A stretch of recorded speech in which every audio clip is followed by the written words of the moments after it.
In Akinwale village, there lived a girl everyone knew, even people from nearby villages. Her name was Murayo. Murayo was 25 years old, tall, fair, and well shaped. But there was one thing about her that nobody could ignore. Her mouth was very long. Very long. It stretched beyond what was normal. She was not born that way. As a child, her mouth was small and fine. People used to say, this girl will be very fine. But something strange happened. From the age of 12, her mouth started growing. As Murayo grew older, her mouth also grew. Little by little, year by year, until it became what everybody now talked about. When Murayo walked through the village square, women would pause their grinding. Children would stop playing, and someone would always whisper, she's coming. Another would reply, see how her mouth has grown again. Ha! Some people laughed openly. Long mouth is passing. Long mouth is passing. Murayo heard everything. She would pull her scarf forward and cover her mouth, walking faster, holding back tears. Some days she made it home strong. Some days she entered the house crying. One afternoon, she burst into her mother's room and fell to the floor. "Mommy," she cried, "why is my mouth like this? Why am I the only one in this village with this kind of mouth? What did I do to deserve this?" Her mother, Mama Murayo, looked at her for a long time before speaking. "My daughter, they say your mouth is long because you talk too much. They say you carry gossip like load on your head." "Let them talk," Murayo replied angrily. "Are they better than me? Is it only my mouth that talks in this village? Oh, so it's not a crime to talk? Am I the only one that talks in this village? If I don't talk, will the world end?" But even as she spoke, she knew the truth. Murayo loved talk. She loved news. She loved being the first to know and the first to tell. If two women whispered near the stream, Murayo would suddenly appear. What are you people discussing? I hope everything is fine, no? If a man raised his voice at home, Murayo would know before evening. Do you know that man almost beat his wife today? It was very bad though. Murayo joined every conversation. She added fire where there was no smoke. She carried stories from her house to house, from farm to farm. But each time she did, her mouth grew a little longer. One evening, as Murayo was returning from the stream, she saw an old woman sitting under a tree. The woman looked old, but her eyes were sharp and steady. "My daughter," the woman called. "Come." Murayo stopped. The woman looked at her mouth and shook her head. "That mouth has carried too many words." Murayo felt her chest tighten. "Mother, do you know what is wrong with me?" The woman nodded. "Your mouth grew because you used it wrongly." Tears rolled down Murayo's face. Can it be fixed?" "Yes," the woman said, "but it will test you." The woman looked at her and said, "Listen to me very well. For 3 months, you will not talk." Murayo opened her eyes in amazement. "Not talk at all?" "Yes, not at all." The woman replied, "No greeting anybody, no answering when they call you, no gossip, nothing." Murayo swallowed hard. "So I should just be looking at people?" "Yes," the old woman said. "You will only open your mouth to eat. Any other time, keep it closed." "And if I talk?" Murayo asked quietly. The woman looked at her mouth. That same day, it will grow longer again. Murayo almost cried. And if I don't talk, each day you keep quiet, the woman said, your mouth will grow shorter, but it will not be visible. You will only see the result at the end of the 3-month period. Morayo nodded quickly. I will do it, I promise. When she got home, she told her mother everything, talking fast, wiping tears. Mommy, the old woman said my mouth is like this because of gossip. She said I should stay 3 months without talking, only eating. If I talk, it will grow longer again. Mama Morayo listened quietly. 3 months? She asked. You that talk even in your sleep? I will try, Morayo said. I am tired of all the gossip. I am tired of crying. Mama Morayo nodded. Then try. Nothing good comes easy. The first day was hard. Her friend Sade rushed to her. Morayo, you won't believe what happened today at the stream. Mama Kunle and Mama Sola almost fought because of water. Morayo's mouth opened without thinking. What happened? Immediately, pain shot through her face. She felt her mouth stretch. She froze. Oh no, she whispered to herself. I forgot. She ran home crying. She tried again. For 2 weeks, she stayed quiet. People mocked her. Has long mouth lost her voice? Hey, is she now dumb?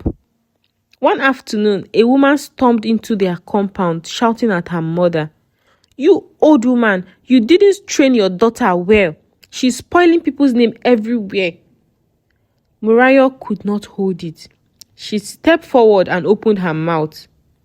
Madam, is it your father's house that I am spoiling? You that your mouth is dirty like gutter. You walked around like you own the village. Nonsense. Leave this place before I forget myself on you. The woman shouted back, but Morayo had already poured out everything she had been storing. Madam, go and check your own life before pointing fingers. You are shouting as if you are holy. Her mouth stretched again. That night, Morayo begged her mother, Mommy, lock me in a room, please. Her mother shook her head. The old woman said, no, you must learn control, not hiding. One hot afternoon, Morayo was sitting outside picking stones from rice, trying very hard to mind her business. Then her neighbor, Bisi, came running without greeting. Her wrapper loose, her eyes wide. Morayo, if I don't tell you this thing, I will faint, Bisi said, dropping her basket. Morayo looked up but kept quiet. Bisi bent close and whispered loudly, It is Baba Sukanmi, oh. His wife caught him red-handed with Mama Tayo. Morayo's heart jumped. Inside the palm wine shed, Bisi continued. Not just sitting, no, the man was on top of her. I mean on top of her. Morayo's fingers tightened around the rice. And you know what made it worse? Bisi added. The wife was pregnant, 6 months pregnant. She followed him quietly and met them there. Morayo's mouth opened by itself. Pregnant? Ha! So what happened next? Did she tear Mama Tayo's clothes? The woman has been pretending like a church person. Ha! So that woman is a bad woman like this. Pain shot through her face. She froze. Her mouth stretched again, hot and heavy. Ah! She cried softly and covered her mouth. Bisi stared at her. Morayo, your mouth again? Morayo stood up suddenly, tears filling her eyes. Leave me, she said, running inside. That night, she sat on the floor, holding her mouth, shaking and crying. This task is too hard. How can I live and not talk? How can I hear this kind of thing and keep quiet? I cannot do this. I will always want to talk. I will always want to join. This mouth will not let me rest. She cried until her eyes hurt, truly believing the task was too hard for her. And so, she gave up 3 weeks into the task. Then one day, a young man came to the village. His name was Tunde. He was quiet, tall, and respectful. He went to the farm every morning and greeted elders properly. Morayo noticed him. She would hide behind her mother's window watching him pass. She would pretend to be fetching water just to see him return from the farm. Her heart beat fast whenever she saw him. She never spoke to him. One evening, she heard him talking to his friends. "I like Morayo," he said, "but her mouth is too long and she talks too much." Morayo felt her heart sink. That night, she made up her mind. She was going to focus. One day, Sade ran to her again. "Morayo, something happened at the stream today. You need to hear this." Morayo's chest burned. She had so much to say, but she clenched her fists and stayed quiet. Sade frowned. What is wrong with you?" she asked. "Why are you just looking at me like this?" Morayo looked away. Sade snapped her finger in front of her face. "Morayo, talk now. Is it pride or are you angry with me?" Morayo shook her head but still said nothing. Sade sighed loudly and sat down. "This thing you are doing is not fair. Since when did you become a quiet person? You don't greet us again. You don't even answer when we call your name." Just then, 2 other girls joined them. "Is she still doing it?" one asked. "Yes," Sade replied. "Since last week." Another girl hissed. "Something has come over her. Maybe somebody did something to her." Sade turned to Morayo again. "Whatever it is, it will go. We will not leave you like this. We will keep talking to you until you come back to yourself." The others nodded. Morayo felt tears gathered in her eyes.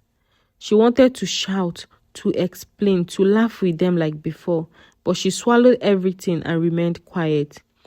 Sade stood up, shaking her head. "We will see how long you can keep up." They walked away, still talking loudly, while Morayo sat there, shaking, fighting the hardest battle she had ever fought, keeping her mouth closed. Days passed, weeks passed. 3 months later, Mama Morayo looked at her and screamed, "Morayo, your mouth!" It was normal, beautiful. When the villagers finally realized what had happened, the whole village reacted. Women gathered at the well, whispering in shock. "Is that not Morayo?